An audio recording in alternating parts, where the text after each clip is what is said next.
Hello, আজ আমি আপনাদের সঙ্গে একটি সুন্দর প্রেমের গল্প শেয়ার করতে চাই। বাইবেলে সলোমন এবং রাহাবের পরিবারের একটি সুন্দর গল্প লেখা আছে। রাহাব একজন নারী ছিলেন যাকে তার কাজের জন্য সবাই তুচ্ছ করত, কিন্তু কাজ করার সময় তিনি ভ্রমণকারীদের থেকে ইসরায়েলের ঈশ্বর সম্পর্কে শুনেছিলেন, যিনি তার জনগণকে মিশরের দাসত্ব থেকে মুক্ত করেছিলেন। রাহাবের নিজের দুঃখময় জীবন থেকে পালানোর কোনো ক্ষমতা ছিল না, কিন্তু তিনি বিশ্বাস করতেন যে ঈশ্বর তাকে সাহায্য করবেন। একদিন ইসরায়েলের দুই ব্যক্তি তার শহরে তথ্য সংগ্রহের জন্য এসেছিলেন। যখন তারা বিপদে পড়েছিলেন, রাহাব তাদের লুকানোর জন্য নিজের জীবন বিপন্ন করেছিলেন। তাদের মধ্যে একজন ছিলেন সলোমন নামে একজন যুবক, যিনি রাহাবের সাহসী ও বিশ্বাসভিত্তিক কাজটি লক্ষ্য করেছিলেন। যদিও রাহাব একটি নিম্নমানের এবং অন্ধকার জীবনে বাস করছিলেন, সলোমন তার পরিবর্তিত হৃদয় দেখতে পেয়েছিলেন, তাকে ভালোবেসেছিলেন এবং শেষ পর্যন্ত তাকে বিয়ে করেছিলেন। আমরা প্রায় মানুষের চেহারা বা অতীত দেখে তাদের বিচার করি, কিন্তু সলোমন ছিলেন আলাদা।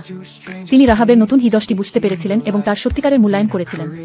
অনেকেই মনে করেন যে পরিস্থিতি উন্নত হলে অন্যদের দৃষ্টিভঙ্গি পরিবর্তিত হবে, কিন্তু যখন আপনার হৃদয় পরিবর্তিত হয়, তখন মানুষের দৃষ্টিভঙ্গিও সত্যিই পরিবর্তিত হয়।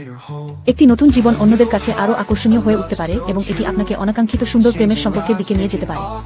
যখন আপনি যিশুকে আপনার হৃদয়ে আমন্ত্রণ জানান, তিনি আপনাকে একটি নতুন হৃদয় দেন এবং আপনাকে ঈশ্বরের চোখ দিয়ে অন্যদের দেখতে সাহায্য করেন। বড়দিনের অপেক্ষায় আমি আশা করি আপনি খ্রিস্ট যিশুর মধ্যে সুন্দর সম্পর্ক এবং সংযোগ অনুভব করবেন।